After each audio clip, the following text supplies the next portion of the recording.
Just leave a condolence card and go. I don't consider you family. On the day of my father-in-law's funeral, my mother-in-law hurled flowers I brought at me. She continued. Besides, if it's known that a woman as plain and embarrassing as you is our daughter-in-law, it would be a disgrace to the entire extended family. Exhausted by her attitude and harassment, I followed her instructions and left only the card. 3 days after the funeral, I was struck by mysterious nausea and illness, so I returned to my parents' home to recuperate. While resting in the living room, the doorbell rang. When I opened the door, my flustered mother-in-law stood there, apologizing. I'm sorry. I had no idea things had turned out like this. My name is Scarlett Jones. Having never had a boyfriend, I met Noah at a hobby class I started upon a friend's invitation when I was 30.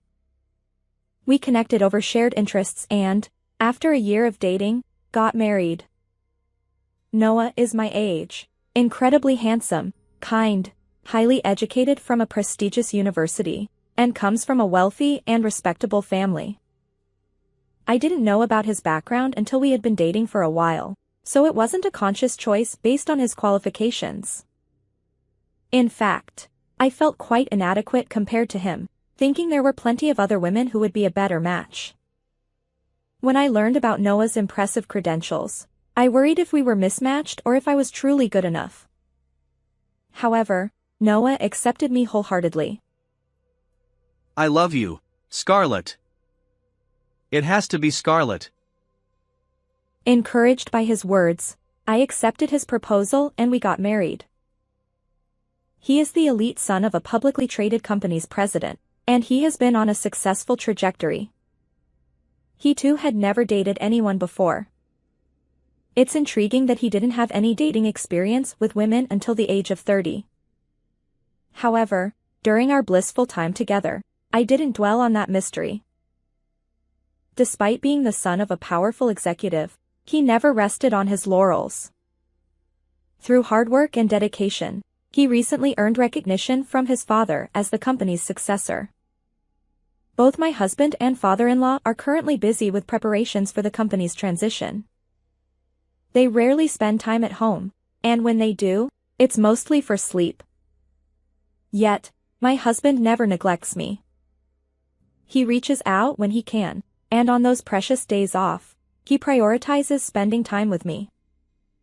Honestly, he's been a wonderful husband. I've vowed to always support him. Being his wife has brought me immense happiness, except for one thing. After getting married, I ended up living with Noah's family. Since I still had student loans from my college days, I had planned to work. However, Noah pleaded with me, saying, Scarlett, I'll work hard enough for both of us. I want you to stay home and support me. I ended up quitting my job and moving to my in-laws' house. Honestly, leaving my job was a bit of a shock because I loved working. The reason I quit my job seems to be because my mother-in-law interfered with Noah. She convinced him that a wife working implies the husband lacks inadequacy. As a result, I spend most of my days at my in-laws' home. While my husband and father-in-law are busy and rarely come home, my stay-at-home mother-in-law, Karen, is always around. Unfortunately, she's quite a character. She seems to dislike me and constantly harasses me with snide remarks. Perhaps it's because she thinks I'm not of the right social standing. Noah's family is wealthy, and they have a long lineage of successful individuals in fields like politics, business, medicine, and chemistry. Almost all of them attended prestigious universities, including Noah's mother, who graduated from a renowned private college. She takes great pride in this heritage. On the other hand, my own family is quite ordinary. My parents were regular office workers, and we didn't come from extreme poverty but certainly weren't affluent. I attended a mid-tier women's college, and my tuition was covered by student loans. My mother-in-law seemed to find fault not only with my family background and university choices but also with my appearance. Despite being in her 50s, she maintained a youthful look, dressed in flashy designer brands. In her younger days, she worked as a reader's model and won university beauty pageants. Before getting married, she held a career in sales at a leading advertising agency. In contrast, I had no interest in brands, preferring anime and video games. If I had any extra money, it went toward game merchandise or collector's editions. My appearance wasn't conventionally beautiful. I kept makeup and fashion to a minimum, and while I watched my weight, I was quite plain-looking.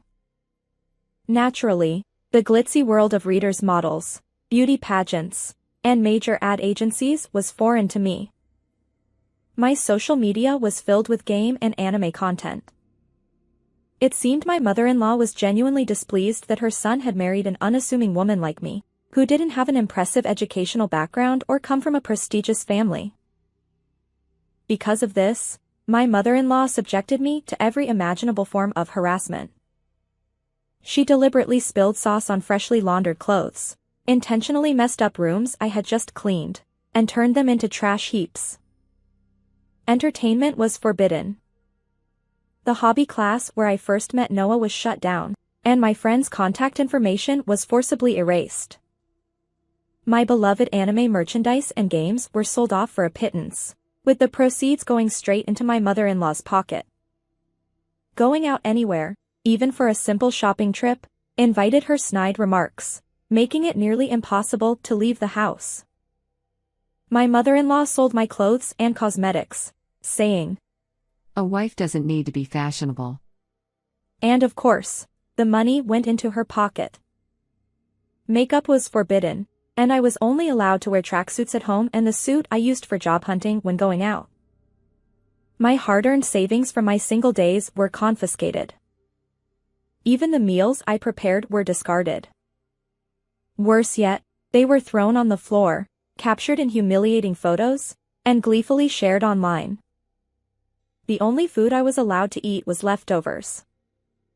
My mother-in-law would mockingly say, "This meal is perfect for a pitiful pauper," while laughing with her friends. Birds of a feather flocked together, and her friends were equally glamorous, wealthy, and disdainful individuals. My mother-in-law would proudly declare, "Look at my pitiful daughter-in-law. How has she lived looking like this?" Her friends would chime in, "If I were her, I'd be too embarrassed to live." I had no choice but to endure this humiliation. After enduring such a life for about a year, my father-in-law passed away. He had been battling terminal cancer, defying the prognosis and living longer than expected.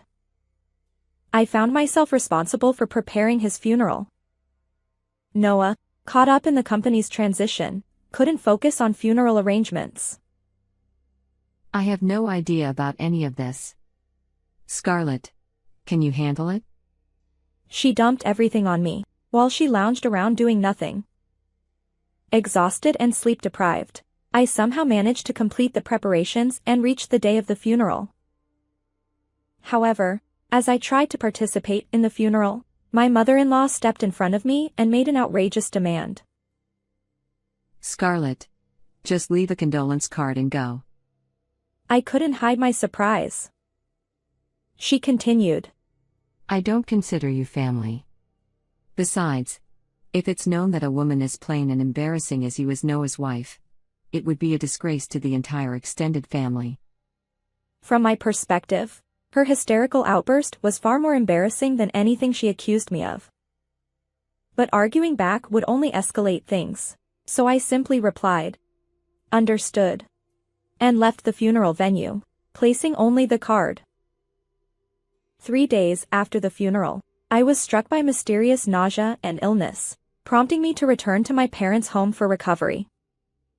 Staying at my in-laws' house would have been impossible due to my mother-in-law's constant harassment. My parents were both at work, and as I rested alone in the living room, the doorbell rang. Checking the camera feed, I saw my mother-in-law repeatedly ringing the doorbell. Initially, I ignored it, but her persistent ringing and disruptive behavior outside the front door forced me to reluctantly open it. Perhaps she had come to retrieve me, her stress outlet and housekeeper. Contrary to my expectations, my mother-in-law immediately apologized. Frustrated, I couldn't help but ask, "What's with this sudden change?" In a desperate tone, she offered her apologies, saying, I had no idea things had turned out like this. "Let me summarize the situation. As it turns out, my late father-in-law was aware of the harassment I endured from my mother-in-law. Although she had always put on a facade in front of him and Noah, my father-in-law sensed something amiss in our relationship. When he confronted her, she readily confessed. Despite his efforts to persuade her to stop the mistreatment, my mother-in-law remained obstinate. She even went so far as to badmouth me to my father-in-law. Struggling with terminal cancer and limited time left, my father-in-law decided to leave a will. In it, he bequeathed his entire estate to me. Now, my desperate mother-in-law pleads, Scarlett, please. I'll apologize for everything. Share some of the inheritance with me. She's in a frenzy, exclaiming, Isn't this absurd? I came into this marriage after losing everything. You've taken everything from me and left me with nothing. Behind the seemingly glamorous facade of my mother-in-law lay a tragic backstory. As it turns out, my in-laws' marriage was a political alliance. My mother-in-law had originally been in love with someone else. However, her family faced a financial crisis, and in exchange for their support, she was forced to marry my father-in-law. Separated from her true love, she endured a marriage to a man she didn't love. Meanwhile, my father-in-law also had a past love, but societal pressures due to their differing social statuses forced them apart. Despite this, my father-in-law continued to secretly meet with his former lover after marrying my mother-in-law. On the other hand, my mother-in-law suffered severe mistreatment from her mother-in-law and my husband's grandmother, far worse than what I experienced. She endured confinement, exploitation, and even had to give up her beloved career.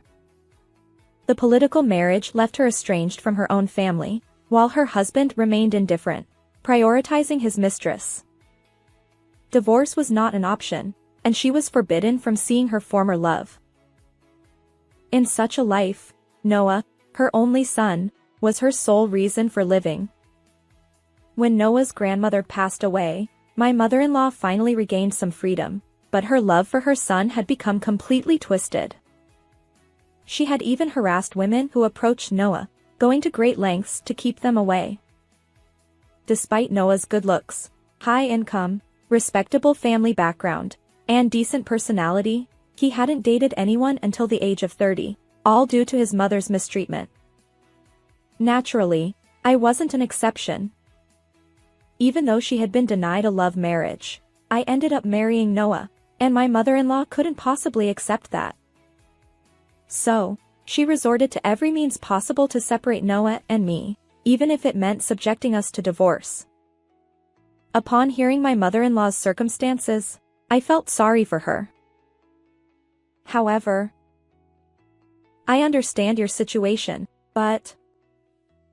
I leaned in closer, whispering in her ear. You've repeatedly called me poor and ugly, and you've ridiculed me with your friends, haven't you? She stammered. Well, that's... And I haven't forgotten how you threw away my cooking and messed up the room right after I cleaned it. But I'm sorry. Sorry doesn't cut it.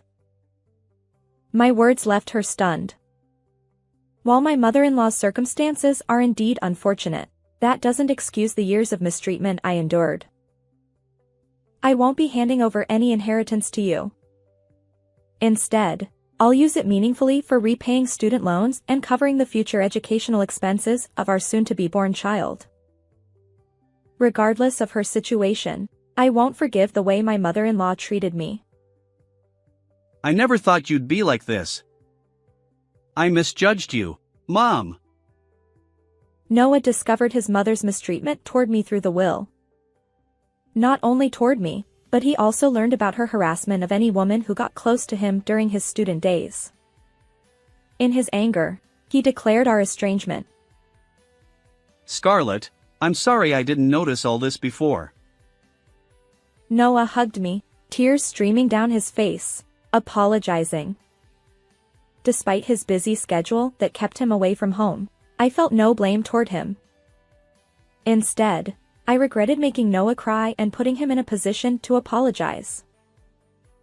After Noah unilaterally severed ties with my mother-in-law, she continued to protest, but Noah's decision remained firm. My husband and I decided to leave the in-laws' house soon. Until we completed the move, I stayed at my parents' home. Interestingly, since the in-laws' property was in Noah's name, it was promptly put up for sale. As a result, my mother-in-law had to leave the house and is now forced to live alone in a cheap apartment. Since she is still in her 50s, she has no choice but to work, and she is living by doing part-time jobs she is not accustomed to. Additionally, the harassment became known throughout the neighborhood. She was already disliked for flaunting her wealth and looking down on others, and this incident has completely isolated her from the community. Those who once praised my mother-in-law and laughed at me for being poor have now turned against her, mocking her as soon as she fell into poverty. By the way, I heard that my mother-in-law went to see her former fiancé after 30 years, but he had long forgotten about her, was married, and had a family. She caused a scene at his doorstep, and the police were called. Her once prized beauty, which she was so proud of, has drastically changed due to stress. Recently, I saw her in town wearing tattered clothes, her face looking much older, and her body having transformed to an estimated 220 pounds. On the other hand, Noah successfully took over the company and became its president. The business is thriving, and we, as a couple, moved to a high-rise tower apartment near my parents' home. We've further grown the inheritance left by my father-in-law through smart investments, and our life is smooth sailing. From now on, I've pledged to dedicate myself to supporting my husband, Noah, and the new life growing inside me. How did you find this story? If you enjoyed it, consider subscribing to our channel. Thank you, and see you in the next video.